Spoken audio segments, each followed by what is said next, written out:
अस्सलाम वालेकुम नाज़रीन, प्रोग्राम दो टोक के साथ मैं हूं आपकी होस्ट शुमायरा नवाज। नाज़रीन, हमारे मुल्क में सियासी उखाड़ पिछाड़ के ने आवाम के सारे कसबल निकाल दिए हैं और आवाम जो है वो शदीद मुश्किलात और चैलेंजेस का सामना कर रही है। ना सिर्फ मुआशी तौर पर बल्कि जज्बाती तौर पर भी आवाम फ्रस्ट्रेशन का शिकार हो चुकी है। जहां महंगाई ने आवाम की कमर तोड़ी है, वहीं पर बिजली के बिलों और गिरती संभलती मईशत ने सरमायादारों के भी तमाम जो उम्मीदें थी उनको तोड़ दिया है। मुल्की इदारे अरबों के खसारे में जा पहुंचे हैं। हुकूमत इस्लाहात करने में नाकाम दिखाई दे रही है, जबकि भारत की जानिब से बयानबाजियां जारी हैं और कश्मीर में होने वाले इंसानी हुकूक के खिलाफ वर्जियां जो जारी हैं उनसे तवज्जो हटाने की ये कोशिश भी कही जा रही है। हुकूमत और पीटीआई के दरमियान मुज़ाकरात तीसरे दौर में शामिल हो चुके हैं। तीसरा दौर हुआ और क्या असरात मुरतब करेगा ये जरूर जानेंगे। पीटीआई ने तहरीरी मुतालबात दे दिए हैं, जबकि 190 मिलियन पाउंड केस का फैसला भी कल आने वाला है और मुज़ाकरात पर क्या असरात होंगे ये भी बात करेंगे। गवर्नर केपी और वजीर आला केपी के दरमियान तल्ख जुमलों का तबादला हुआ है और अहम मुलाकात हुई है बैरिस्टर गौहर और अली अमीन गंडापुर की आर्मी चीफ से और बताया जा रहा है कि आर्मी चीफ की जानिब से मस्बत जवाब मिला है। 9 मई और 26 नवंबर के मामले पर जुडिशल कमीशन बनने के बाद क्या नताइज मुतवक्के हैं ये भी जानने की कोशिश करेंगे। जबकि क्या हुकूमत और पीटीआई के दरमियान जो मुज़ाकरात हैं वो दुरुस्त सिमत में हैं या नहीं, ये तमाम आज के टॉपिक्स हैं जिन पर हम बात करेंगे। और मेरे साथ जो मेरा पैनल मौजूद है मैं उनसे आपका तारुफ करवा दूं। मोहसिन काज़मी साहब हमारे साथ स्टूडियोज में मौजूद हैं, तजियाकार हैं, किसी तारुफ के मोहताज नहीं है। सलीम सिचवानी साहब पीटीआई से ताल्लुक़ रखते हैं, ये भी हमें ज्वाइन कर चुके हैं। और नजमी आलम साहब पीपल्स पार्टी से इनका ताल्लुक है, ये भी हमें जल्दी ज्वाइन करेंगे। जबकि एडवोकेट यासीन आज़ाद साहब PMLN से इनका ताल्लुक है, ये भी हमें प्रोग्राम में ज्वाइन करेंगे। सबसे पहले मैं बात करना चाहूंगी मोहसिन काज़मी साहब से, कैसे देखते हैं हालात और वाक़यात को। अस्सलाम वालेकुम। वालेकुम अस्सलाम व रहमतुल्लाह। मोहसिन काज़मी साहब, क्या सूरत हाल आप देख रहे हैं? मुल्की इदारे अरबों के खसारे में जा चुके हैं, हुकूमत इस्लाहात लाने में नाकाम हो चुकी है, कैसे देखते हैं आप इसको? अच्छा, सारी दुनिया ये देख रही है कि हुकूमत 2-2.5 साल से मुसलसल हाथ पैर मार रही है मैशियत को बेहतर करने की, लेकिन सिवाय नाकामी की कोई सूरत नज़र नहीं आती। अब जो उनका कसौटी बनाए बैठे हैं मैशियत की कि जी हमने 38% से लेके हम जो है इसको 13% पे लिया है और हम जो है 6% पे लिया है, महंगाई 6% पे आ गई है। हमें तो दुनिया में किसी जगह पे 6% महंगाई नज़र नहीं आई। जिस चीज़ को ये महंगाई कहते हैं, महंगाई वो है जो हमारे घरों के अंदर है। जो हम अनाज खरीदते हैं वो कितना महंगा है उसको आप देख लीजिए। किसान आपसे शिकवा कर रहा है, ताजिर आपसे शिकवा कर रहे हैं, तलबा आपसे शिकवा कर रहे हैं, स्कूल के इदारे आपसे शिकवा कर रहे हैं, यानी कि आप टोटली फेल हो चुके। अब फेल होने का मकसद ये क्या है कि आप फेल हुए क्यों? इसकी पहली बुनियाद तो मैं अभी फिर खुल के कहता हूँ कि जो इन्हीं 2022 में 9 अप्रैल को अदम एतमाद की तहरीक लेकर आए थे वो गलत इक़दाम था इनका। उसके नताइज आज भी हम भुगत रहे हैं। काश आपने आने के बाद इसको ज्यादा बेहतर कर दिया होता। हुकूमत भी भुगत रही है उसके नताइज? नहीं, हुकूमत नाम की चीज है क्या जो भुगत रही है? आप मुझे ये बताइए। अच्छा। हुकूमत 2 है, एक सामने हुकूमत नजर आ रही है और एक पीछे नजर आ रही है। तो जो भुगत रही है वो सामने वाली कहाँ भुगत रही है? वो तो टाई शाही लगा के और 3 पीस पहन के वो पूरी दुनिया के दौरे कर रहे हैं। और लेकिन वो तो ये कहते हैं हमने रियासत बचा के सियासत को कुर्बान कर दिया। अगर वो ये कहते हैं कि हमने सियासत को दफन कर दिया तो अपने भाई नवाज शरीफ से जाके कहें ये बात। आपको ये बताऊं कि इस वक्त सारी सियासत के पीछे जो शख्स है उसका नाम है नवाज शरीफ। मैं ये नहीं कह रहा कि नवाज शरीफ गलत काम कर रहे हैं। नवाज शरीफ एक सियासतदान है, भारी भरकम सियासतदान है, आवाम में उनकी एक इज्जत थी, इसमें कोई शक नहीं। उनका सियासी वोट था। अगर वो इस इलेक्शन में थोड़ी हिम्मत करते हो, कहते हम हार गए हैं, तो आप यकीन जाने पाकिस्तान का नक्शा बदला हुआ होता। अच्छा, ठीक है। आप ये बताइए, आज ही आप खबर सुनी होगी ना, आपने कश्ती में 40 डूब गए। जी, आज बहुत अफसोसनाक। अच्छा, ये हर हफ्ते महीने में आ रही है खबर? आ रही है नहीं? गुजरा वाले की खबर है। 3 महीने से उनको लेके गए थे, 4 महीने से, और इनको कश्ती इनकी लेके समंदर के बीच में खड़ी की हुई थी। इनसे पैसे मांग रहे थे कि पैसे दोगे तो कश्ती जाएगी। इतनी ज्यादा जुल्म और ज्यादती हो रही है, आज इनको FIA के 4-5 अफसर जो है निकालने पड़े। मेरा कहने का मकसद, आप किस चीज में कामयाब जा रहे हैं? ये लोग क्यों जा रहे हैं मुल्क छोड़ के हमारा? یہ مزدور لوگ ہیں نا، کیا ان کو مزدوری بھی پاکستان میں نہیں مل سکتی؟ تو یہ ذمہ داری کس کی ہے؟ بہرحال اب ہمیں خوشی کی بات یہ، میں کھل کے یہ کہتا ہوں کہ پاکستان چلتا ہی اسٹیبلشمنٹ سے ہے، ٹھیک، اس کے بغیر نہیں چلے گا، اور ہمیں اسٹیبلشمنٹ کی حقیقت کو تسلیم کرنا پڑے گا. اور یہ بات میں کہتا ہوں کہ اسٹیبلشمنٹ ہی اس پاکستان کو ریکٹیفائی کر سکتی ہے، یہ سیاستدان نہیں کر سکتے، خاص طور پہ جو حکومت والے سیاستدان ہیں. ٹھیک، نجمی عالم صاحب نے بھی ہمیں جوائن کر لیا، پیپلز پارٹی سے ان کا تعلق ہے. السلام علیکم نجمی عالم صاحب. وعلیکم السلام. نجمی عالم صاحب خوش آمدید کہیں گے آپ کو پروگرام میں. اور آج ہم بات کر رہے ہیں ملکی جو ادارے ہیں ان کی کارکردگی کے حوالے سے، خاص طور پہ سندھ حکومت پہ بھی بڑی کڑی تنقید کی جاتی ہے اداروں کی کارکردگی کے حوالے سے. سندھ اور جو ادارے ہیں ان کی کارکردگی کے حوالے سے کیوں اتنے سوالات اٹھ جاتے ہیں، اور سندھ کی حکومت کیوں اتنی تنقید کے نشانے پہ رہتی ہے؟ تھوڑا روشنی ڈالیے گا اس پر. میرے خیال میں ایک نیریٹو بار بار بلڈ کیا جاتا ہے کہ سندھ میں کچھ نہیں ہو رہا، سندھ میں کچھ نہیں ہو رہا.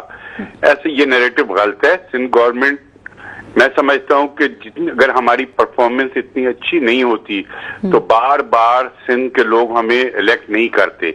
جو ہیلتھ میں ہم نے کام کیا ہے، جو انٹرا ڈسٹرکٹ روڈ، میں گارنٹی دیتا ہوں کہ ایک بھی انٹرا ڈسٹرکٹ روڈ ٹوٹی ہوئی نہیں ہے. میں سندھ میں ہمارا بہت آنا جانا ہوتا ہے. ہاں، موٹر وے نہیں بنا ہے سکر سے یہاں تک، وہ ہمیں وہ ہمارا کام نہیں ہے، فیڈرل گورنمنٹ کا، اس کی ہمیں سننا پڑتی ہے. ٹھیک ہے. اور اس کے علاوہ اب آپ نے گمبٹ کا انسٹیٹیوٹ دیکھ لیں. آج ہی کیبنٹ میٹنگ میں فیصلہ ہوا ہے کہ آپ کا بلدیہ میں بھی ہارٹ ڈیزیز کا ہاسپٹل کا افتتاح ہونے جا رہا ہے. تو یہ سب عوام کے لیے ہی ہے. ہم اس میں بالکل کام کر رہی ہے سندھ گورنمنٹ. اس کو ایک نیریٹو بنا دیے گا کہ سندھ گورنمنٹ نہیں کر رہی. ویسے یہ صاحب کون تھے جو کہہ رہے تھے کہ اسٹیبلشمنٹ، میں ان کے نام جاننا چاہوں گا. جی، محسن کاظمی صاحب بات کر رہے تھے. اچھا، محسن کاظمی صاحب، السلام علیکم. بات یہ ہے کہ اسٹیبلشمنٹ اس ملک کی حقیقت ہے، لیکن ہر اکائی کو اپنی حدود میں رہ کے کام کرنا ہے. ان کا یہ کہنا کہ سیاستدان نہیں کر سکتے، سیاستدانوں کے دور میں ملک نہیں ٹوٹا تھا. سیاستدانوں کے دور میں آپ کا پاکستان اس حالت میں نہیں پہنچا تھا. سیاستدانوں میں ہمیں وہ گلگت میں ہمارا علاقہ انڈیا نے قبضہ جو کیا، اس وقت سیاستدان حکومت میں نہیں تھے. یہ بات بھی ذہن میں رکھیں. سیاستدانوں کو کہنا بہت آسان ہے کیونکہ وہ بہت ونریبل ہوتے ہیں، لیکن اس ملک میں جتنے بڑے کام ہوئے وہ سیاستدانوں کے دور میں ہی ہوئے، ورنہ کسی کے دور میں نہیں ہوئے وہ بڑے کام. ایٹم بم بنا یا میزائل ٹیکنالوجی آئی، یہ سارے بڑے بڑے کام. اور جب مڈل ایسٹ کے دروازے کھلے پاکستانیوں کے لیے نوکریوں کے، لاکھوں لوگ وہاں آج تک نوکری کر رہے ہیں، یہ سیاستدانوں کا ہی کام تھا. سیاستدانوں نے ہی راستہ بنایا تھا. تو یہ کہہ دینا کہ سیاستدان کچھ نہیں، یہ روایتی جملہ بن گیا ہے. ٹھیک ہے، اسٹیبلشمنٹ حقیقت ہے، اسٹیبلشمنٹ دنیا کے ہر ملک میں حقیقت ہے، لیکن ہر ملک کی اسٹیبلشمنٹ اپنی حدود میں رہ کے کام کرے. اسٹیبلشمنٹ اگر سارے سسٹم کو ڈکٹیٹ کرے گی تو ایسے چیزیں نہیں چلیں گی. اچھا نجمی عالم صاحب، اپوزیشن حکومت پر بڑی کڑی تنقید کر رہی ہے. وہ کہہ رہی ہے کہ غلط معاہدوں کی وجہ سے اس کو کرنی چاہیے. اچھا ٹھیک ہے. اور اس پہ جو اتحادی جو حکومت کے ساتھ ملے ہیں، ظاہر ہے آپ بھی حکومت کے ساتھ ہی ہیں، جو سپورٹ آپ دے رہے ہیں، لیکن جی اچھا جی نجمی عالم صاحب دیکھیں، اتحادی کے درمیان اکثر ڈفرینسز، مختلف پوائنٹس پہ ڈفرینس آتا ہے جی، لیکن اس کو آپ یہ سمجھیں کہ جیسے اتحاد ٹوٹ رہا ہے، یہ نہیں، ایسا نہیں ہوتا. جب مختلف مائنڈ سیٹ کے لوگ ہیں، مختلف پارٹی ہیں، ہر پارٹی کا اپنا ایجنڈا، اپنا آئین ہوتا ہے، تو وہ ڈفرینسز آتے ہیں، لیکن چلتی بھی رہتی ہیں اتحادی حکومتیں.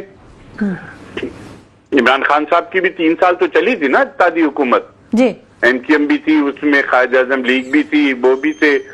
پھر جو بھی ہوا اس کے بعد، اگر شہباز شریف صاحب کی حکومت اتحادی حکومت ہے، اس کے ساتھ ہم پیپلز پارٹی بھی اس کو سپورٹ کر رہی ہے، NQM بھی ہے، اس میں ANP بھی ہے، کچھ کافی پارٹیاں ہیں، باپ پارٹی ہے. تو وہ ہمارے یہاں स्प्लिट मैंडेट आया था तो इत्तेहादी हुकूमत ही बननी थी, और इत्तेहादी हुकूमत में डिफरेंसेस आते हैं, इसलिए उसको कोई बहुत बड़ा इशू बना के कोई ना देखे।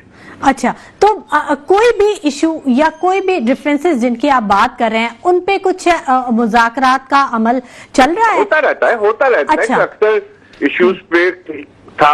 आज ही की मैं आपको बात बता दूं, जी, जी। एक इशू था कुछ ये जो हम रेलवे ट्रैक बिछाना चाह रहे हैं तो वहां से थरकोल से कोयला लाने के लिए, इस पे इशू था। आज सीएम ने बताया कि वो इशू हल हो गया है, फेडरल गवर्नमेंट मान गई है कि इसके पैसे हम देंगे। ठीक है, वो एक इशू चल रहा था हमारा और उनका फेडरल गवर्नमेंट का कि कौन कितना शेयर देगा, फेडरल गवर्नमेंट ने मान लिया।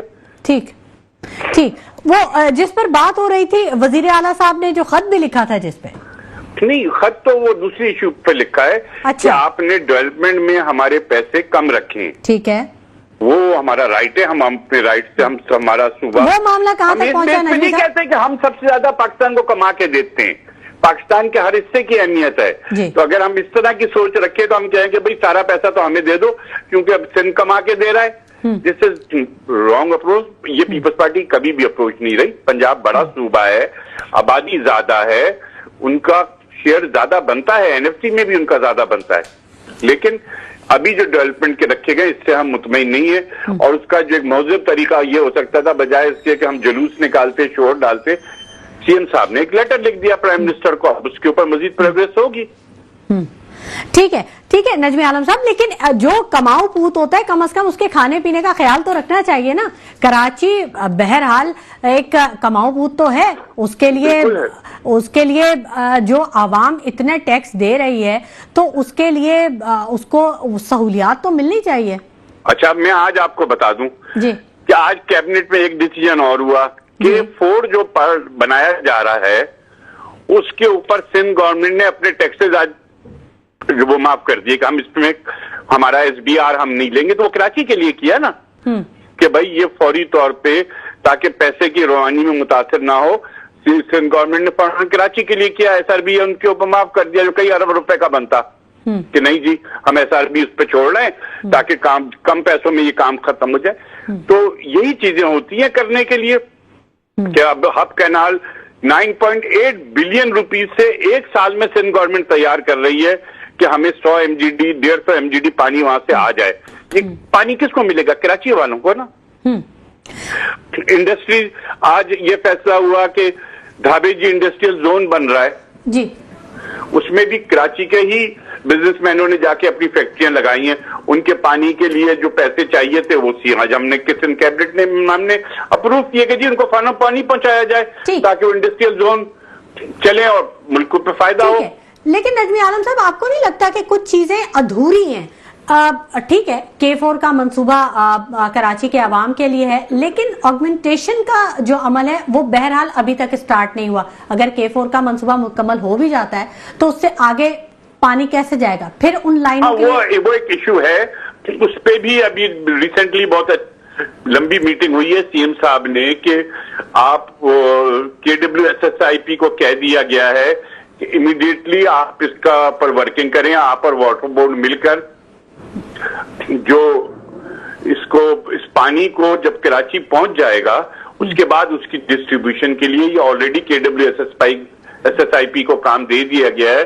आज ही कराची वाटर बोर्ड के लिए एक रिटायर्ड जज और 2 सीनियर टेक्नोक्रेट्स पे कमेटियां बनाई गई हैं जो उनके कामों को देखेंगी कि भाई काम सही हो रहा है नहीं हो रहा। बड़ा अच्छे 2-3 चीजें हुई आज कैबिनेट में। ठीक है नजमी आलम साहब, एक और चीज अभी रिसेंटली जो ऑब्जर्वेशन में आई है कि जो BRT का जो मंसूबा चल रहा है उस पे काम काफी तेजी से शुरू हुआ है। ये बहरहाल एक बहुत पॉजिटिव साइन है कि और जो शजील मेमन साहब ने बसेस का जो शुरू किया है और उन्होंने ये भी अनाउंस किया कि EV टैक्सेस भी वो ला रहे हैं बेरोजगार नौजवानों के लिए कराची के, तो ये एक अच्छी बात है। इन प्रोजेक्ट्स का आना, अनाउंस होना भी अच्छी बात है और उसकी तकमील भी चल रहा है। देखिए आज भी कैबिनेट में ये सारी बसेस के मैटर्स डिस्कशन में आए हैं और उसमें फंडिंग के इश्यूज थे जो थे वो सब आए हैं और पूरी कैबिनेट ने कहा कि भाई हमें इसको जल्दी करना है, मजीद बसें चाहिए कराची के लिए, कि अगर बसें नहीं होंगी कराची के लिए, अब हमें इतना ट्रैफिक कंजेस्टेड हो गया। और अब आप ये देखें जो शहीद जुल्फ़िकार अली भुट्टो फ्लाईओवर जो बन रहा है जी ये कराची के लोगों के लिए, यहाँ से ज्यादातर इंडस्ट्रियलिस्ट डिफेंस क्लिफ्टन में ही रहते हैं ना, जी वो यहाँ से 2 मिनट में जाएंगे और वहां के उतर के कुरंगी अपनी फैक्ट्रीज पे पहुंच जाएंगे। आपने हैदराबाद सिंध जाना है, आप यहाँ से चढ़ेंगे और काठौड़ पे जाके उतरेंगे, बहरिया टाउन के लोग उनको आने जाने, ये इतना बड़ा मंसूबा है। एयरपोर्ट आपने जाना है, आपको शाम को एयरपोर्ट जाना हो तो कितना मसला होता है, शायरा फैसल ब्लॉक हुई भी होती है, आप यहाँ से चढ़े और जाके एयरपोर्ट के सामने उतर जाएं। ये सारे मंसूबे कराची के लिए ही बना रही है। नो डाउट नजमी आलम साहब, जो चीजें अच्छी हैं वो बहरहाल उनकी तारीफ करनी चाहिए, उनको सामने लेकिन लेके अभी आना मजीद काम की जरूरत है। मैं ये नहीं कहता कि जी बिल्कुल हर चीज हो गया, लेकिन मेरी सब दोस्तों से मेरी रिक्वेस्ट है, गिलास को आधा भरा कहना सीखें, बजाय इसके कि गिलास आधा खाली कहते रहें।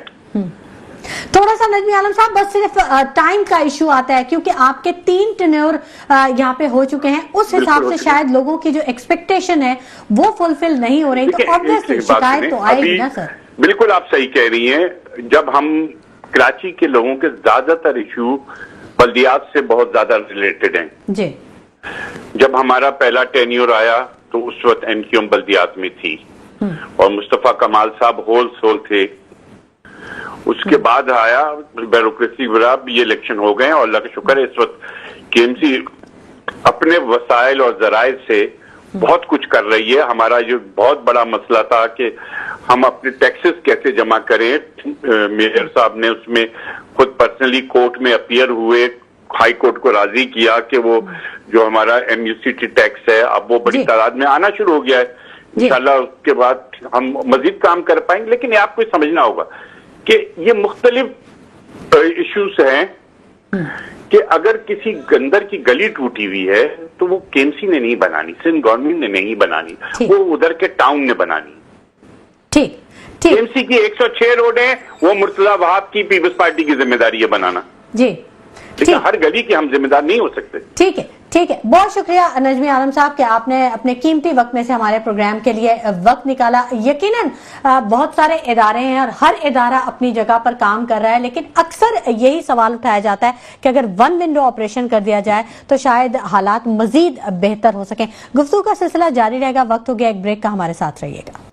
वेलकम बैक नाज़रीन, गुफ्तगू के सिलसिले को हम आगे बढ़ाएंगे और सलीम सिचवानी साहब ने भी हमें ज्वाइन कर लिया है, पीटीआई से इनका ताल्लुक है, इनसे भी बात कर लेते हैं। खुश आमदीद कहेंगे सलीम सिचवानी साहब को। सलीम सिचवानी साहब, आपने भी बात सुनी नजमी आलम साहब की और उन्होंने कहा कि बिल्कुल जो प्रोजेक्ट्स आ रहे हैं कराची के ही लोगों के लिए और उन्हीं के लिए आ रहे हैं, आप कुछ कहना चाहेंगे आप इस पर? देखिए, उन्होंने कहा कि आधा गिलास बड़ा हुआ बोलना चाहिए। कैसे बोलें जबकि सामने पूरा गिलास खाली नजर आ रहा है। कर्जों में लोगों को डुबो के तो ये प्रोजेक्ट बनाए जा रहे हैं और कौम को कर्जों के बोझ तले मुसलसल दबाया जा रहा है। आईपीपीएस के वो मायदे जिन्होंने कौम की कमर तोड़ दी थी, उसको खत्म करने के बजाय मजीद रिन्यू करने के प्रोग्राम बन रहे हैं। तो इस तरीके से जो ये सूरत हाल है, कौम के पुरसाने हाल कैसे होंगे, ये कौम को किस तरीके से ये महंगाई के दौर से निकाल सकेंगे, किस तरीके से ये जो है ना कौम को आगे बेहतरी की तरफ ले जा सकेंगे। ये इनकी क्योंकि नीयतें ही नहीं है कौम को आगे बेहतरी की तरफ ले जाने। एक साल के अंदर में 7% अफराद मजीद गुर्बत की लकीर से नीचे चले गए, जो तकरीबन 1 करोड़ से ऊपर ही बनती है जिसकी क्वांटिटी है। अब आप बताएं कि जो कौम, जो लीडरान, जो हुकूमत वक्त 1.3 करोड़ 0.7% गुर्बत की लकीर से, ठीक है। अब आप ये सोचें कि जो हुकूमत कौम को गुर्बत की लकीर से नीचे ले जा रही है, वो कह रही है कि आधा गिलास भरा हुआ है। अरे आधा गिलास भरा तो कौम को पिलाए ना, क्यों गुर्बत की लकीर से नीचे उनको धकेला जा रहा है। तो ये मेंटेलिटी जो है वो सिर्फ और सिर्फ अपनी जेबें भरने वाली मेंटेलिटी है, इसके अलावा और कुछ भी नहीं है। ठीक, मोहसिन काज़मी साहब, आप कुछ कहना चाह रहे थे गुफ्तगू के दौरान? अच्छा, मैं कह रहा था नजमी आलम साहब जो है माशाल्लाह पीपल्स पार्टी के बहुत सीनियर आदमी हैं, भुट्टो साहब के ज़माने के हैं और इन्होंने भी वो दौर देखा हुआ है, मैंने भी वो दौर देखा हुआ है कि 1971 से लेकर 77 तक जुल्फ़िकार अली भुट्टो, में सिर्फ कराची की भी बात कर रहा हूँ, कराची के लिए इतना काम किया कि आज तक ये उतना काम नहीं कर सके। 6 साल में किया उसने, 71 से लेके 77 तक। ठीक है। स्टील मिल कराची में लगा, सड़कें यहाँ बनी, आपका राशनिंग सिस्टम खत्म हुआ, CNSI कार्ड बना, और उसके बाद पाकिस्तान के लेवल बने थे, उसको जौहरी मुल्क बनाया। कितना काम किया भुट्टो साहब ने। ठीक। अच्छा, अब बात ये कि मैं ये समझता था हर एक आदमी, हम भी भुट्टो साहब ही को वोट देते थे, हमारा खानदान भी देता था, हमारी बिरादरी भी देती थी, आज भी देती थी, भुट्टो बेनजीर तक हमने देते रहे। लेकिन बात ये सोच के देते थे कि अब ये भुट्टो जैसे से बेहतर काम करके दिखाएंगे। अब जो आज उन्होंने एक मिसाल सेट कर दी जी, अब मैं ये कहना चाह रहा हूँ, नजमी आलम साहब ने ये जो माशाल्लाह अभी जिक्र हुआ, पीपल्स पार्टी ने जुल्फ़िकार भुट्टो एक्सप्रेस बनाया, बहुत अच्छा है, मुबारकबाद देता हूँ, बड़ा अच्छा काम किया, इसमें कोई शक नहीं।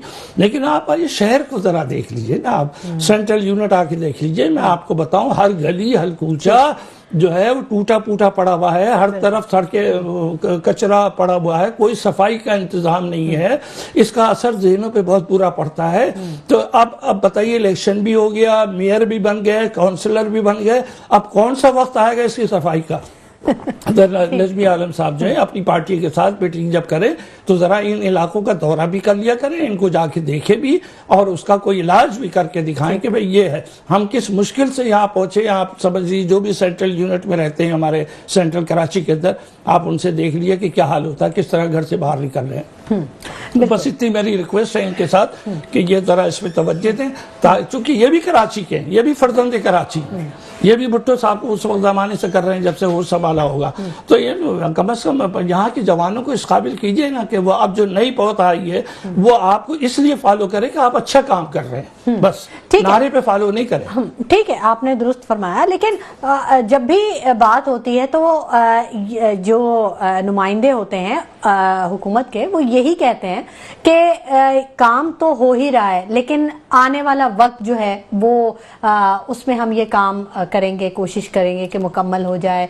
जैसे तर्जुमान K4 का जब मामला था, असद उमर साहब थे PTI के, कहाँ तक पहुंच गया था, ऐसा लग रहा था कि कल ये शुरू हो जाएगा, अभी फिर ये होगा, अभी हुकूमत खत्म होगी, फिर ये खत्म हो जाएगा। इस तरह नहीं प्रोजेक्ट बनते हैं। तर्जुमान सिंध हुकूमत ने जब बात की थी तो उन्होंने तो ये कहा था कि क्योंकि बहुत ज्यादा आबादी बढ़ रही है और बहुत ज्यादा मंसूबों का फुकदान है, मंसूबाबंदी नहीं है, तो इसकी वजह से हमें बहुत ज्यादा मसाइल का सामना है। तो 17 साल कम है इसके लिए, उन चीजों को सॉर्ट आउट करने के लिए। अभी तो आप सब टैंकर माफिया खत्म कीजिए ना, आप खुदा के वास्ते टैंकर माफिया खत्म कीजिए। आप इदारों के ऊपर अपनी चेक एंड बैलेंस रखिए, आप इदारे से दोस्ती ना कीजिए। यही गलती करते हैं ये लोग, ये इदारों से कर लेते हैं दोस्ती, जब दोस्ती करते हैं वो इनसे दोस्ती कर लेते हैं, उसका नतीजा आवाम भुगतती है। आपको दोस्ती नहीं करनी है, आपको डंडा रखना अपने हाथ के अंदर, रोजाना आप मीटिंग करें और बुलाएं और इदारे के चीफ को बिठाएं, बोले कि आपने क्या प्रोग्रेस की आवाम के लिए। ठीक, सलीम सेचानी साहब से बात करते हैं। सलीम साहब, कुछ आपकी पार्टी के हवाले से कुछ जो मुज़ाकरात का तीसरा दौर हुआ है, उस हवाले से भी कुछ बताइए, कुछ अपडेट दीजिए, कुछ ब्रेकिंग कीजिए, क्या होने जा रहा है, कहाँ तक पहुंचे आपके मुज़ाकरात, और जो मुतालबात आपने पेश किए हैं वो क्या उम्मीदें हैं, क्या तवक्कुआत हैं आपकी? देखें ना, बात तो वहीं पे रुकी हुई है अभी तक कि जुडिशल कमीशन बनाया जाए। ये वो इंसाफ मांग रही है PTI के भाई आप जुडिशल कमीशन बनाए, न कि इल्जामात लगाएं। अच्छा, तो ये 9 मई में भी इल्जामात उन्होंने लगाए झूठे, और शहादत हमारे कारकुनों ने के नसीब में आई, और फिर 26 फरवरी को तो आपके सामने खुला कत्लेआम किया, फिर मुकर गए कि हमने तो कुछ किया ही नहीं है। तो ये वतीरे, जब तक ये गलत बयानियां और टेलीविजन पे बैठ के झूठ बोलना, खान के ऊपर कीचड़ उछालना, इसके सिवा इनको और कुछ आता नहीं है। हुकूमत इन्होंने अभी तक दो जो मुतालबात किए हैं सलीम साहब, PTI के अक्सर कारकुनान तो रिहा हो गए हैं, जो रिहाई का मुतालबा किया गया, कुछ हैं जिन पे अदालतों में जिनके केसेस चल रहे हैं, कुछ को सजा हो गई है। तो जुज़वी तौर पर तो यहाँ पर आपका ये मुतालबा तो कहीं ना कहीं पूरा होता हुआ दिखाई दे रहा है। जो दूसरा आपने मुतालबा किया है जुडिशियल कमीशन से, तो जो कमीशन की जो फाइंडिंग्स होंगी उसको आप तस्लीम करेंगे? देखिए, कमीशन जो भी बनेगा वो मुश्तरका TOR से बनेगा, और मुश्तरका तौर पे फैसला करेंगे कि भाई ये अफराद जो हैं वो इस कमीशन के सरबराह होंगे, और जो दोनों के लिए काबिल कबूल होंगे। तो जब दोनों के लिए काबिल कबूल होंगे तो उनके फैसले भी दोनों को काबिल कबूल होने चाहिए। اچھا نہیں کہیں ایسا تو نہیں کہ پھر اگر کمیشن بن بھی گیا اور اس کی جب فیکٹ فائنڈنگ آتی ہے، رپورٹ آتی ہے، تو پھر آپ اس پہ پھر اعتراضات اٹھ جائیں، اس پہ اگر آپ نہ تسلیم کریں تو معاملات تو پھر وہیں گھوم پھر کے آ جائیں گے؟ ماڈل ٹاؤن کا جو واقعہ ہوا تھا اس میں شہباز شریف صاحب کا ایک مشہور ڈائلاگ تھا کہ میری طرف ایک انگلی بھی اٹھی تو میں ریزائن کر دوں گا. ان کے اوپر پورا ہاتھ اٹھ گیا تھا، انہوں نے ریزائن نہیں کیا اور آج تک ڈٹائی کے ساتھ ملک کے اور قوم کے اوپر مسلط ہوئے ہیں اور ملک اور قوم کو غربت کی لکیر سے نیچے مزید دھکیلے جا رہے ہیں. ان کو لانے والوں کو بھی شرم نہیں ہے، ان کو تو شرم ہے ہی نہیں. اچھا جو پی ٹی آئی کی حکومت ہے اس کے 2 مطالبات تو آ گئے حکومت کے لیے، لیکن حکومت نے بھی آپ سے کچھ مطالبہ کیا ہے کہ اس مذاکرات میں؟ دیکھیں ابھی تک تو پی ٹی آئی نے ان کو لکھ کے اپنے مطالبات دیے، ٹھیک ہے نا، تو اب وہ لکھ کے اس کے جوابات دیں. 7 دن کا ٹائم ہے ان کے پاس، 7 روز کے اندر اندر میں وہ اس کے جوابات دیں لکھ کے، تو قوم کے سامنے آ جائے گی بات کہ قوم کہ پی ٹی آئی نے کیا لکھ کے دیا اور انہوں نے کیا لکھ کے جواب دیا. اب کم از کم یہ نہیں کہہ سکیں گے یہ کہ بھئی انہوں نے لکھ کے نہیں دیا اور اس لیے یہ تھا انہوں نے بولا تھا نہیں وہ بولا تھا، اب یہ بولا تھا وہ بولا تھا نہیں ہوگا. لکھ کے آپ کو ملا ہے، لکھ کے جواب دیں آپ. کل ایک اہم کیس کا فیصلہ بھی آنے والا ہے، 190 ملین پاؤنڈ کیس. دیکھیں 190 ملین پاؤنڈ کا کیس بنانے والوں کو شرم آنی چاہیے، ان کو پانی کے اندر چلو پر پانی میں ڈوب مرنا چاہیے کہ 190 ملین پاؤنڈ کا خان کی جیب میں گئے اور یہ مریم نواز صاحبہ، طلال چودھری اور جتنے بھی بڑے بڑے اپنے آپ کو لیڈر کہتے ہیں، یہ جعلی لیڈران جو ہے وہ کھلے عام کہتے پھرتے کہ 190 ملین پاؤنڈ کی کرپشن کی ہے خان صاحب نے. ان لوگوں کو ذرا بھی شرم نہیں آتی. 190 ملین پاؤنڈ جو سپریم کورٹ کے اکاؤنٹ میں پڑے ہوئے ہیں، اگر کرپشن کسی نے کی ہے تو سپریم کورٹ نے کی ہوگی. جہاں آپ سپریم کورٹ سے جا کے بات کریں، سپریم کورٹ کے اوپر جا کے کیس کریں کہ 190 ملین پاؤنڈ آپ کے پاس پڑے ہوئے وہ کہاں گئے. تو یہ بجائے کرنے کے خان کے اوپر جھوٹے الزامات لگا کر جو یہ آسمان پہ تھوکتے ہیں، تھوک انہی کے اوپر گرتی ہے. قاسمی صاحب یہ جو 190 ملین پاؤنڈ کیس کا جو فیصلہ ہے جو کل آنے والا ہے، کیا توقعات ہیں، کیا چیزیں سامنے آنے والی ہیں؟ اچھا میں یہ سمجھتا ہوں نے پچھلے پروگرام میں بھی ڈال دیا تھا اتفاق سے یوٹیوب پہ اپنے کہ یہ فیصلہ نہیں آئے گا، اور نہیں آیا 17 تاریخ کو، اور کل بھی مجھے خدشہ لگ رہا ہے.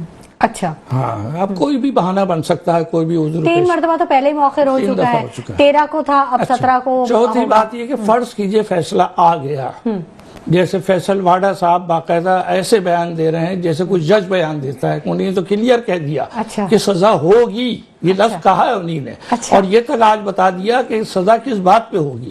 اچھا میں کہتا ہوں فرض کی سزا ہو گئی، اس کا فائدہ عمران خان کو بہت زیادہ پہنچے گا. اچھا کیسے؟ وہ اس طرح فائدہ پہنچے گا کہ یہ کیس چل رہا ہے ٹرائل کورٹ کے اندر، فیصلہ ہوگا ٹرائل کورٹ کا، اور یہ لے کے کیس چلے جائیں گے ہائی کورٹ میں. جب یہ ہائی کورٹ میں لے جائیں گے تو ان کو جیل سے ہائی کورٹ لایا جائے گا، جس کی وجہ سے ان کو گھر سے جیل سے باہر نہیں نکالتے کہ بھئی نہیں نکالیں گے ہم، یہیں ساری عدالت ہے، وہاں نہیں لگے گی عدالت ہائی کورٹ بلائے گی ان کو. یہ ان کو ایڈوانٹیج ملے گی. تو میرا جہاں خیال ہے عوامی رسپانس آئے گا، عوامی رسپانس ہے، لیکن میں سمجھ رہا ہوں اس وقت جو ہے تھوڑا سا اسٹیبلشمنٹ جو ہے بہت زیادہ ذہانت کا کام کر رہی ہے. جہاں تک میں سمجھ رہا ہوں انہیں اس بات کا احساس بھی ہوا کہ پاکستان کو بہرحال نقصان ہو رہا ہے، اس کو استحکام کی طرف لانا ہے. ٹھیک ہے. پریشان ہو گئی ہے حکومت. اچھا جیسے یہ حکومت نے یہ سنا کہ آج وہ بیرسٹر گوہر صاحب نے خود بیان دے دیا کہ ہم جو ہے آرمی چیف سے ملاقات کر چکے ہیں. اب وہ کیا بات ہوئی کیا نہیں ہوئی ہمیں اس سے کوئی بحث نہیں. بات یہ کہ اس کو اوپر آگ بگولا ہو رہے ہیں نثار صاحب بھی، رانا صاحب بھی، اور آپ کا عرفان صدیقی صاحب بھی. انہوں نے فوراً ریئیکشن کیا، فوراً کی پریس کانفرنس نہیں کرنی چاہیے تھی ان کو، جو چیزیں میٹنگ پہ طے ہو رہی ہیں. دوسری بات ذرا سا میں کلیئر کر دوں، میں حالانکہ پی ٹی آئی کا نمائندہ نہیں ہوں، پی ٹی آئی والوں سے یہ مانگ رہے تھے کہ وہ لسٹ دو کہ جو کون لوگ مرے ہیں، کون لوگ زخمی ہوئے ہیں، کون لوگ ایکسپاؤنڈر ہیں. ٹھیک ہے. تو وہ لسٹ ان لوگوں نے پی ٹی آئی والوں نے کمیٹی میں نہیں دی، اس کو یہ بہانہ بنا رہے. تو ان کا ایک عذر بڑا معقول ہے، وہ کہتے ہیں یہ لسٹ ہم دیں گے کمیشن کو، آپ کو کیوں دے؟ آپ سے تو مطالبہ ہے کمیشن بنانے کا، اور 2 کمیشن بنانے کا مطالبہ ہے. آپ اعلان کر دیے کمیشن، ہم جا کے کمیشن کے سامنے پیش ہوں گے نا، ہم بتائیں گے ہمارے کتنے آدمی مرے کتنے نہیں. اب یہ جو وہاں پہ 2 حضرات بیٹھے ہیں بہت ذہین آدمی، میں ان کی تعریف کرتا ہوں، رانا ثناء اللہ صاحب بھی اور یہ کہتے ہیں عرفان صدیقی صاحب بھی، بہت ذہین آدمی. اب یہ جو ہے اس کو گھمانے کی کوشش کر رہے ہیں، اور یہ دیکھ رہا ہوں میں کہ اب یہ جو ان کی ٹیم کے ساتھ مذاکرات ہیں یہ روایتی ہے، اس سے کچھ نہیں ہوگا، نکلے گا وہیں سے ریزلٹ جہاں سے نکلنا ہے۔ اور آج بھی میں کر رہا ہوں، پچھلے پروگرام میں نے آپ سے کہا تھا مارچ تک پاکستان کی حالات بہتر ہو جائیں گی، میں نے کہا تھا آپ کو، ٹھیک ہے نا؟ اب بھی میں کہہ رہا ہوں کہ آپ دیکھیے کہ آنے والی خبریں پاکستان کے حق میں بہتر ہوں۔ ٹھیک ہے، ضرور ہم امید رکھتے ہیں کہ اچھی خبریں آئیں، پاکستان کے لیے اچھی خبریں آئیں، اور پاکستان کی خاص طور پہ معیشت کو استحکام ہو، سیاست کو استحکام ہو، تبھی سب کے معاملات بہتر ہو سکتے ہیں۔ وقت ہو گیا ایک چھوٹے سے بریک کا، ہمارے ساتھ رہیے گا۔ ویلکم بیک ناظرین، گفتگو کے سلسلے کو ہم آگے بڑھاتے ہیں۔ سلیم صاحب سے پوچھ لیتے ہیں، سلیم صاحب 9 مئی اور 26 نومبر کے معاملے پر اگر جوڈیشل کمیشن بنتا ہے تو نتائج کیا متوقع ہیں؟ دیکھیں ہوا یہ ہے کہ پکے کے ڈاکوؤں نے واردات ڈالی۔ اچھا، پکے کے ڈاکوؤں نے واردات ڈالی اور اس کے بعد میں جو ہے وہ حکومت پہ قبضہ کر کے بیٹھ گئے اور کہہ رہے ہیں کہ ہم نہیں مانیں گے، ہم غلط ہیں، سامنے والے غلط ہیں، تو فیصلہ کون کرے گا؟ ہم کہتے ہیں کہ تم غلط ہو، وہ کہتے ہیں ہم غلط ہیں، تو فیصلہ کون کرے گا؟ فیصلہ جوڈیشل کمیشن کرے گا۔ ٹھیک ہے، اور انشاءاللہ حقائق کی روشنی میں، حقائق کی روشنی میں، اور آپ دیکھیں گے کہ جنہوں نے واقعات کیے ہیں، جو ایکچوئل ذمہ دار ہیں 9 مئی کے، وہ بے نقاب ہوں گے، اور 9 مئی کے واقعات کے اصل ذمہ دار وہ ہیں جنہوں نے حکم دیا کہ جاؤ ہائی کورٹ کے اندر سے خان صاحب کو انسلٹنگ طریقے سے گرفتار کرو، ان کو دھکے دو، ان کو کرسی کے گراؤ، ان کے اوپر لاٹھیاں برساؤ، اس طریقے سے خان صاحب کو گرفتار کر کے دھکے دیتے ہوئے جس طریقے سے انہوں نے گرفتاری کی، جس کی وجہ سے عوام میں اشتعال پیدا ہوا، اور اس کے بعد جس طریقے سے کور کمانڈر کی سیکیورٹی پوری خالی کر دی گئی، جس طریقے سے ریڈیو پاکستان کی سیکیورٹی خالی کر دی گئی، جس طریقے مختلف جگہوں پہ جہاں سیکیورٹی آلریڈی موجود ہوتی تھی خالی کر دی گئی، اور آپ نے کور کمانڈر کی رپورٹ درجنوں دفعہ چینلز پہ دیکھی ہوگی کہ 20 سے 25 افراد اندر ہیں، جبکہ کور کمانڈر کی خود کی سیکیورٹی کے اس سے کئی گنا زیادہ افراد ہوتے ہیں، ان میں سے ایک بھی نظر نہیں آ رہا تھا۔ اور یاسمین راشد صاحبہ اور ان کے اوپر سلیم صاحب، یہ وہ باتیں ہیں جو بار بار ریپیٹ ہوتی ہیں، بار بار ریپیٹ ہوتی ہیں، بہت ساری چیزیں، اور یہ ریپیٹ اس لیے ہوتی ہیں کہ وہ بار بار یہ باتیں کرتے ہیں۔ اچھا چلیں، اب مجھے یہ بتائیں، یہ جو گورنر کے پی اور وزیر اعلیٰ کے پی ہیں، ان کے اختلافات کب ختم ہوں گے؟ کیوں نہیں ان کے آپس کے اختلافات ختم ہو جاتے ہیں؟ ان کے تلخ جملوں کا تبادلہ کیوں ہوتا رہتا ہے؟ کوئی مذاکرات ہو، کوئی موقع، جنہوں نے ان کو گورنر بنایا ہے تو وہ ان سے پرفارمنس بھی مانگتے ہیں کہ بھئی کچھ اپنا ایکشن دکھاؤ، تو وہ اپنے ایکشن دکھا رہے ہیں، اس کے علاوہ اور کچھ بھی نہیں ہے، اور ان کے ایکشن کی کوئی اہمیت بھی نہیں ہے۔ تو علی امین گنڈاپور کو تو وہ بھی بڑا تنقیدی نشانے پہ رکھتے ہیں، وہ کہتے ہیں کہ یہ بھی ٹھیک نہیں ہے، پی ٹی آئی کے ساتھ سب سے زیادہ آئی ایم ایف نے جو پرفارمنس کے لحاظ سے جو سب سے بہتر گورنمنٹ قرار دی وہ خیبر پختونخوا کی علی امین گنڈاپوری کی قرار دی، اور یہ واحد گورنمنٹ ہے پاکستان کی جو سرپلس میں جا رہی ہے، تو اس کے باوجود بھی آپ اسی کے اوپر الزام لگائیں تو میرے خیال سے، اور آج جو اہم ملاقات ہوئی ہے جس کے بارے میں کہا جا رہا ہے کہ بڑے مثبت اشاریے ہیں، جس کے بارے میں ملاقاتیں اہمیت نہیں رکھتی ہیں، اچھا اہمیت رکھتی ہے نتائج۔ سر ملاقات کے لیے آپ وقت ڈھونڈ رہے ہوتے، پھر آپ کہہ رہے ہیں ملاقاتوں کے نتائج اہمیت رکھتے ہیں۔ ملاقاتیں دستور کریں گے، کریں، اچھی باتیں کرنی چاہیے، مگر اس کے بعد عوام کے حق میں، عوام کے ساتھ جو ناانصافی کی گئی ہے، عوام کے ساتھ جو ظلم و ستم کیا گیا، عوام کے اوپر جو فارم 47 کی حکومت مسلط کی گئی ہے، اس کے اندر جو انوالو ہیں، جو اس کام کے اندر میں شامل ہیں، ان کے اوپر کارروائی ہونی چاہیے، ان کو جیلوں میں ڈالنا چاہیے، اور جو عوام کے منتخب نمائندے ہیں اصلی، ان کو اقتدار میں آنا چاہیے۔ ٹھیک ہے، یہ تو آنے والا وقت ہی بتائے گا کہ کیا صحیح ہے اور کیا غلط۔ ظاہر ہے تاریخ تو بہرحال لکھتی ہے۔ محسن کاظمی صاحب، تھوڑی سی عالمی منظرنامے سے بھی آپ سے بات کرنا چاہیں گے۔ جو بھارتی جو بیانات ہیں، کیا سمجھتے ہیں آپ، یہ جو حقوق کی خلاف ورزیاں ہو رہی ہیں کشمیر میں یا انڈیا میں، تو اس کی طرف سے توجہ ہٹانے کے لیے اس طرح کے بیانات دیے جاتے ہیں جلتی پر آگ کے کام کرنے میں؟ دیکھیے یہ ساری باتیں اس لیے کہ 20 جنوری کو امریکہ کی اسٹیبلشمنٹ چینج ہو جائے گی، ٹھیک، اور امریکن اسٹیبلشمنٹ بڑی اسٹرانگ ہے، اسے آپ انٹرنیشنل اسٹیبلشمنٹ کہہ سکتے ہیں۔ جب بھی یہ سلسلہ آتا ہے تو ہندوستان پاکستان کو دبانے کے لیے، اسے بلیک میل کرنے کے لیے یہ شوشے چھوڑنا شروع کرتا ہے، کیونکہ وہاں لابی چل رہی ہے اس وقت، اب یہ آئیں گے، پریزیڈنٹ صاحب حلف لیں گے، ہر ایک اپنی اپنی صفائیاں پیش کرے گا، اپنی مشکلات بتائے گا، انڈیا اپنی بتائے گا، چائنا اپنی بتائے گا، پاکستان اپنی بتائے گا، ایران اپنی بتائے گا۔ وہ یہ چاہ رہے ہیں کہ پاکستان کو اسی طرح دبا کے رکھیں جس طرح آج تک رکھتے رہے ہیں۔ حالانکہ ہم ہندوستان ہو یا امریکہ ہو، میں اس کا قائل ہوں کہ تعلقات کی بنیاد جو ہے وہ برابر ہوتی ہے۔ اپنی خود مختاری پہ کوئی آپ سمجھوتا یہ نہیں بتائیے، اسرائیل اتنا چھوٹا ملک ہے اور امریکہ اس کو اتنی اہمیت دیتا ہے کہ اپنی 52 ریاست سمجھتا ہے اس کو۔ تو ہمیں بھی اسی طرح عزت دے، ہمیں بھی اسی طرح ہمیں بھی آزادی دے، اور ہمارے ملک کے اندر جو کام غیر قانونی ہوتا ہے اور جو آئین سے ہٹ کے ہوتا ہے، ہیومن رائٹس کے خلاف ہوتا ہے، اگر اس کو یہ سپورٹ کریں گے تو یہاں کی عوام ویلکم کرے گی، اس کو برا کہنے کی ضرورت نہیں ہے، اس لیے کہ ہمارے لیے اچھا کام کر رہے ہیں۔ لیکن اگر وہ کسی ڈکٹیٹر کو یہاں سپورٹ کریں گے تو پھر عوام جو ہے احتجاج کرے گی۔ اور مجھے امید ہے یہ انڈیا کی جو پھول جڑیاں ہیں یہ تو ختم ہو جائیں گے، اتنا کوئی مشکل کام نہیں ہے۔ پاکستان اس معاملے میں بڑا مضبوط ہے یہ، اور ہماری اسٹیبلشمنٹ بھی بڑا اچھا جواب دیتی ہے ان کو۔ یہ وقتی طور پہ اس کے لیے میرے لیے میں تو نہ پریشان ہوں نہ یہ، ہم تو اس بات پہ پریشان ہیں ہمارا ملک جو ہے اندر سے صحیح ہو جائے اور استحکام آ جائے، معیشت بہتر ہو جائے۔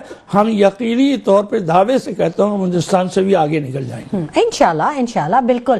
مطلب یہ سب فلرز ہیں، صورتحال میں تھوڑا سا مرچ مسالہ ڈالنے والی چیزیں۔ نہیں، مرچ مسالے کی بات نہیں ہے۔ جب آپ کو پتا ہے کہ اس گاڑی کا یہ پرزہ خراب ہے تو آپ گاڑی کیوں چلا رہے ہیں؟ آپ پرزہ چینج کیجئے، گاڑی چلائیے۔ ٹھیک ہے۔ عالمی منظرنامے سے آپ سے بھی تھوڑی سی گفتگو بنتی ہے سلیم صاحب۔ غزہ اور اسرائیل کا جو معاہدہ تھا وہ بھی طے پا گیا ہے۔ ٹرمپ نے حلف برداری سے پہلے ہی ٹویٹ بھی کر دیا کہ اس نے اپنا وعدہ پورا کر دیا۔ بڑی بات ہے کہ پاکستان پہ اس کے اثرات مرتب ہوں گے۔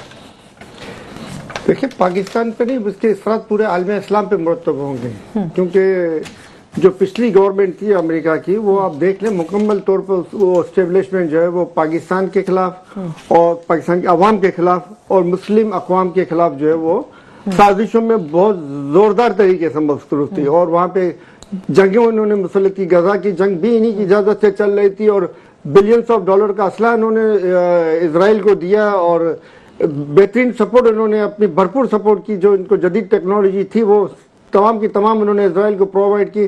ایران کے اوپر انہوں نے جو ہے نا دہشت گردی کی کاروائیاں کروائی، اس کے علاوہ شام کو انہوں نے کافی نقصان پہنچایا، اس کے علاوہ دیگر مسلم ممالک میں سازشوں کے جال بچھا کے رکھے ہوئے، اور ٹرمپ کی پالیسی یہ رہی کہ دنیا کو جنگوں سے دور کیا جائے اور امن سے ملکوں میں خوشحالی، باہمی محبت اور بھائی چارہ بڑھایا جائے، عوام کو عوام کے حقوق ملنے چاہیے۔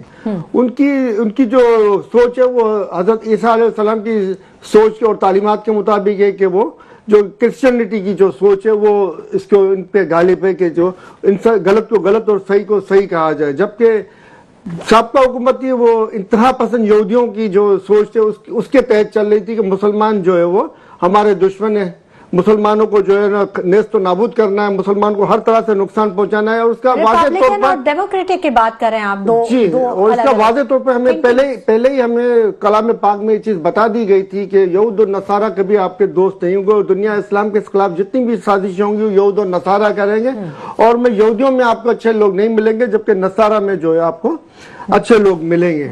تو یہ چیز آپ دیکھ لیں کہ یہی ہے کہ اس وقت جو حکومت آئی ہے وہ ایک اچھے لوگوں کی حکومت آئی ہے، جو چاہتی ہے دنیا سے جنگیں ختم ہو، دنیا میں بدحالی ختم ہو، دنیا خوشحالی اور ترقی کی جانب گامزن ہو۔ تو یہ ایک اچھی سوچ ہے، اور اس میں پاکستان کے اندر جس طریقے سے انسانی حقوق کی خلاف ورزیاں کرائی گئی، پاکستانی قوم کے اوپر جس طریقے سے گولیاں برسائی گئی، کہ آپ کے پاکستانی قوم کو جس طریقے سے چار دیواری کا پامالی کی گئی، اس تمام میں پچھلی ان کی اسٹیبلشمنٹ کی آشیرواد شامل تھی، مگر اب نئی آنے والی گورنمنٹ کی ان کو یہ آشیرواد نہیں ملے گی۔ اچھی امیدیں وابستہ ہیں۔ محسن کاظمی صاحب، لاسٹ کمنٹ آپ سے بھی لینا چاہوں گے، کیا کوئی میسج، کوئی لاسٹ تجویز حکومت کے لیے یا عوام کے لیے، کوئی اچھی امید؟